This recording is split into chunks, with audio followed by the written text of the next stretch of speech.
This is Blue Gold News Now, your spot for current events, campus news, and everything in between.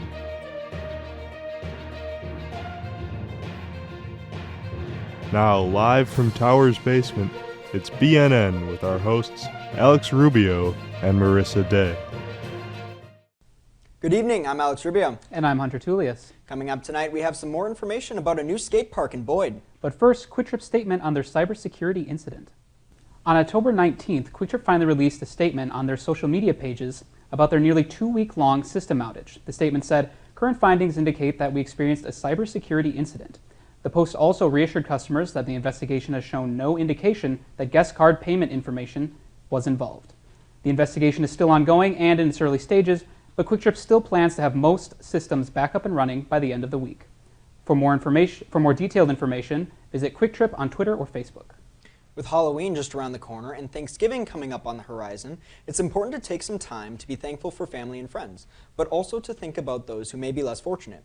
The community table in Eau Claire is taking donations for their Thanksgiving in a Box drive. The donations will go towards setting up meals for families in need. Items in need include box mashed potatoes, stuffing, canned vegetables, pie filling, and any other non-perishable food items. Last year, the table was able to set up 125 Thanksgiving in a Box meals. And this year, they hope to raise that number to 150, says WQOW. If you are interested in dropping off any items, the community table can be found on Putnam Street in Eau Claire. With Thanksgiving coming up, it's always good to remember those around us and to give what we can to make the lives of the others just a bit brighter. Coming up after this break, we'll hear from BNN reporter Samantha Burnett about Indigenous land. Stay tuned.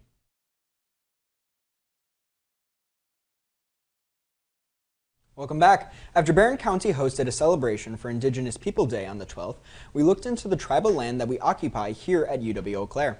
BNN reporter Samantha Burnett has the story. Thanks, Alex and Hunter. With Indigenous Peoples Day passed, it is important to look at the land we occupy. I spoke with UWEC's co-advisor of the Intertribal Student Council, Charlie Kernan. The Intertribal Student Council has been a part of UWEC for around 20 years. They look to create a safe space for Indigenous students and bring them together to participate in a variety of events, from fun social activities such as a beading workshop to events that bring more awareness and activism. The Intertribal Student Council welcomes both Indigenous and non-Indigenous students to learn about Indigenous culture. This land we're on right now was historically occupied by the Ojibwe and Dakota peoples, and even this tree right behind us, while it's not the original council oak, it represents kind of the convergence that we have of these different cultures coming together historically, because this was a place where people would come to resolve disputes, to exchange culture, to trade. And I think it's really important that we acknowledge the historical and spiritual significance of this site, as well as what it means to contemporary Indigenous people living here today and living on this land. For more information about the Intertribal Student Council, you can find them in Hibbard 150 from 3:15 to 4:30 p.m. every Wednesday. To learn more about the ancestral lands we occupy, visit wisconsinfirstnations.org/theway. Back to you, Alex and Hunter. Thanks, Sam. So I think you actually did a story about Indigenous Peoples Day a few weeks ago, right? I did. On the actual Indigenous Peoples Day, Eau Claire hosted a trip to Turtle Island, which was a very fun event. No, it's always exciting to see that it's not just a one-day event. You know, we're still celebrating it, and we're still trying to be mindful of the lands we occupy, and just keeping a mind on that. I think it's really important and something that Eau Claire does really well. I know, even on their Barron County. Yeah, exactly. And speaking of doing things for the community and keeping them mindful, or being mindful, I think you have a story on that. I do. On October 20th, the nonprofit Mossy Rock Nature Group worked with local community members to plant hundreds of plants that help attract local pollinators. The new pollinator habitat is located near the Forest Street Community Gardens. The land used for the habitat is owned by Xcel Energy. Their hope is to use another 400 acres to build more wildlife habitats or pollinator sites. Xcel Energy and Mossy Rock Nature Group plan to add more pollinator habitats next spring, which will connect the Forest Street Gardens with Phoenix Park. Calling all skateboarders, the City of Eau Claire has received a new skate park. If you find yourself skating down the street on these fall afternoons and are looking for a place to hang out with friends and do some sick tricks, the Boyd Skate Park is the place for you. Every other Sunday, you will find the president of the Eau Claire Skaters Association, Gabe Brumet, teaching tips and tricks to skating, according to WQOW. Gabe couldn't be happier to receive a skate park nearby. If you're looking for a fun way to spend some time in the sun with friends before the cold and snow comes for us all, check out the Boyd Skate Park.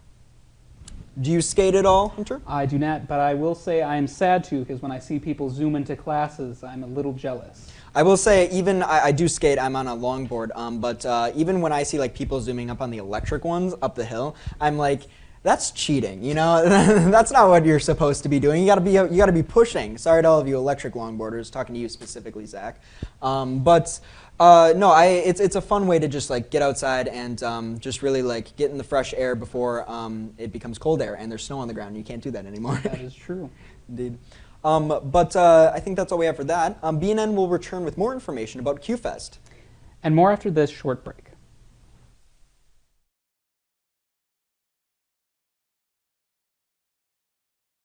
QFest, a week-long film festival celebrating the LGBTQ+ community, took place in the Woodland Theater this past weekend. BNN reporter Abraham Hernandez has the story. Thanks, Alex and Hunter. As you mentioned, the University of Wisconsin-Eau Claire celebrated QFest this past week. Many UWC students were able to get involved with the 5-day long festival, which featured 19 movies and 2 student presentations. Throughout the week, QFest looked to celebrate the LGBTQ+ community while also engaging in self-reflection of how queerness intersects with race, ethnicity, and class, while also giving students outside of the LGBTQ+ community the opportunity to learn more about it in a safe space. For opening night, they had a film about intersexuality, which is something not a lot of people know about. So attending QFest, you get to know about other sexualities and orientations that you don't see in widespread media, and you also are stepping out of those cliche films that you may see on Netflix. QFest came to an end last Saturday, and many students were able to learn more about the LGBTQ+ community, identity, and self-expression. This event really captured a big part of what it means to be a part of the community on our campus. For Blue Gold News Now, I'm Abraham Hernandez. Back to you, Alex and Hunter. Coming up next, we are excited to announce that weather has returned to BNN. Stay with us.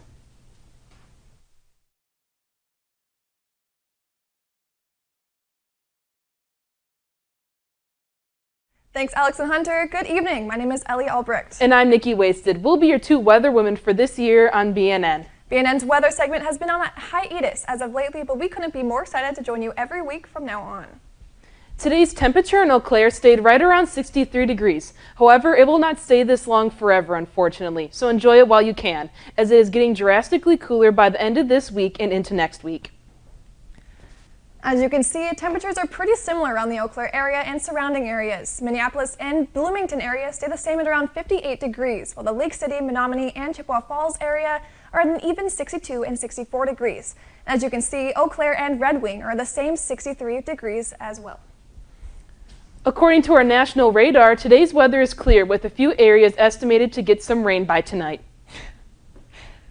Our local news radar indicates that the Eau Claire area will be clear of rain for the rest of the night until the coming morning. Looking forward to the next 7 days, we will see rainy conditions for today, tomorrow, and Friday, and the rest of the week is looking to be partly cloudy with some sun showing. When it comes to the temperature for these next 7 days, it looks to be a little on the cooler side starting on Friday and lasting the next few days. So enjoy the nice weather today as it appears winter is going to make an early appearance. Thank you so much for joining us for weather this evening. I'm Nikki Wasted. And I'm Ellie Albrecht. Back to you, Hunter and Alex. Welcome back, everyone, to the spookiest spot on TV 10. We are still claiming that. With Hallows Eve right around the corner, tonight we're going back to the roots of Epilogue and looking at our favorite Halloween movies. First up is my favorite horror film, Frankenweenie. In this film, we find ourselves following the story of young Victor Frankenstein and his dog Sparky. After a tragedy that kills Sparky, Victor seeks to bring his best friend back from the dead in a shocking display. Using the power of science and harnessing lightning itself, he brings his pal Sparky back to life. But will the town stand for this unnatural display?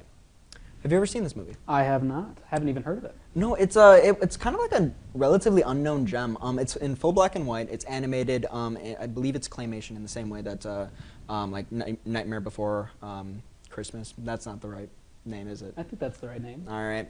For that classic that everyone loves. I do love spooky stop motion movies like Caroline and all of those. Yeah. Those are all so good. We don't talk about Caroline when I'm around.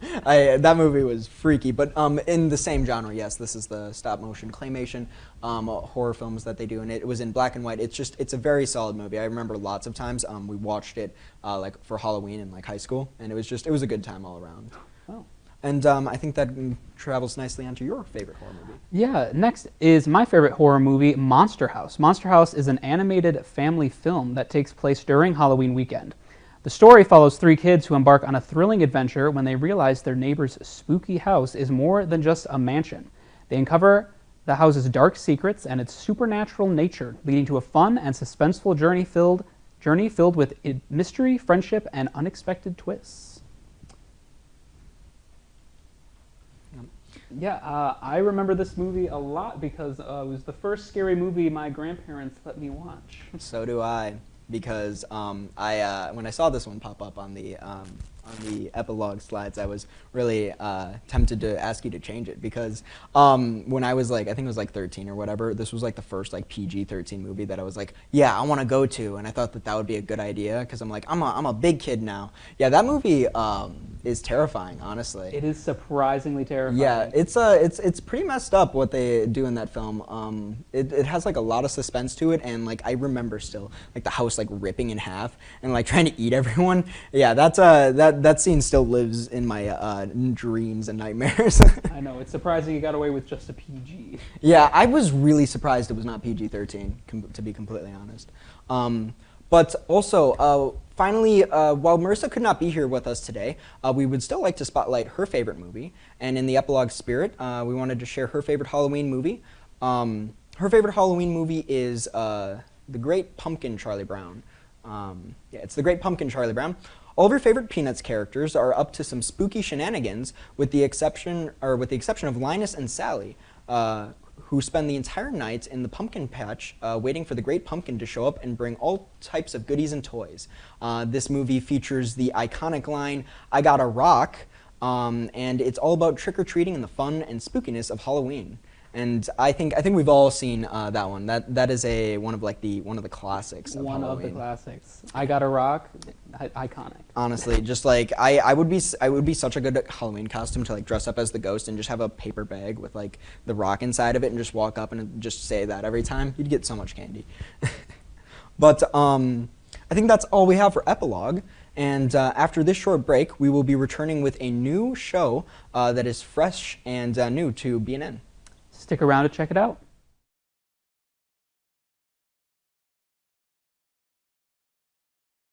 Finally, for tonight, we have our first run of BNN Talkback. On Talkback, we will gain further insight into some of our reporters' experiences, as well as deep dive interviews.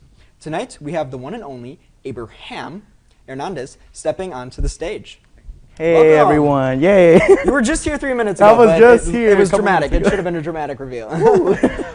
So BNN Talkback, what we're thinking about doing with it is just going to be kind of like some insights into reporter stories and how you guys are doing in your first time, because you are a new reporter, isn't that correct? First year in Eau Claire and now being a reporter for BNN. So. And how are you enjoying it so far? Well, you know, it's been a ride so far. I didn't, especially that first interview, but it's been a ride. I've really been enjoying it. So thank you for like introducing me to all this, but yeah, it's been a wild ride, especially that first interview that I had to do. Yeah, and I think that transitions very nicely into the first story on BNN Talkback. Yeah. So set the stage for us. Tell us what happened. So yeah, so like you guys heard a couple minutes ago, my story was on QFest. So I went in, I got some footage of the whole show of everything that was happening on the festival, and I had fun with it. And at the end of it, I was able to get the interview, and I thought I did a really great interview. I had loved it. The person that I had done it with, they were really nice, and I had loved it. But I come to do the editing with you that you were gonna train me on, and I'm like, dude, I'm so pumped. This is my first time editing. It's gonna take a long time, but it'll be fun. I go through all the B-roll, all the VO. I go through all of that. I'm about to be done with it. I just need to do that, saw it, and then come to find out, there's no audio in the interview. I was so messed up. Like my face, my smile faded when I had noticed that it was there was no audio. I tried everything I could. And then I'm like, yeah, there's no audio. I remember turning my chair and looking over, and your face was just like pale white, and you were like on your phone. And I'm like, what's wrong, man? And you were like, there's no audio. And I was like, oh God. So we did what all good reporters do, and we took the show on the fly. Yeah, I almost had a breakdown, but you came up with the idea. We were trying to figure out what to do. What do we do? What do we do? Can we do that interview again with that same person? Do you guys know anyone that attended or that? And David was there. We were like texting all over the place. Yeah, trying to find someone who had worked on it. And then you came up with a great idea of being like, let's go to the bridge and let's hope that someone that attended or that worked on it was in there. Yeah. So we flashed to Davies. We grabbed like the minimum batteries and ran over.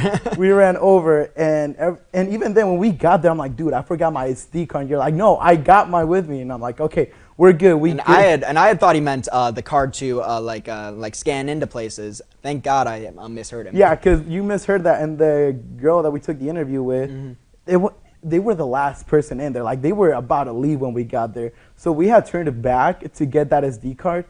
My interview would have been just done. We would not have had a VOSAT this week. We would not have had a VOSAT, and I would have ruined my first experience with it. But we were able to grab it, and everything went fantastic over there. We got the interview, we got back, and I was able to finish it. It took us like, what, 3 hours to finish it? 3 hours plus the interview that we had to run into, but we got it. 3 hours in Schofield. Never thought I would say that. 3 hours in Schofield. Isn't that the TV10 trademark right there? That's quite a story to tell my grandkids. Yeah. No, it was very last minute, and the chances of that happening in that order, like crazy. There was all the chances of it going wrong were right there for everything to go wrong. But the cards were turned around and everything went in our favor at the end of the day, which I'm really happy about it. Exactly. And I think this is like the merits of why I want to do BNN Talk Back, is to talk about some of the greatest stories that we have, because the stories we obviously see, we get to see all of the hard work that you put into them, but we never really get to hear about the behind the scenes stuff that happens. Yeah, like when people did news and stuff like that, I'm like, oh, that looks really cool. I wonder how hard it is. I never would have thought I would do it, and much less have to go through all that stress. Yeah, exactly. But we got there in the end. We made it. It looked amazing. So. Oh, thank you. So why don't you help me out here at the end here? Why don't you help me out here at the end here? You want to raid for Hunter? Yeah, well, that's all that we have for you tonight. Join us next week for your latest news, updates, and weather. Make sure to check out TV10 on Instagram, Twitter, TikTok, and subscribe to our YouTube channel. I'm Abraham Hernandez. And I'm Alex Rubio. Thank you, and good night.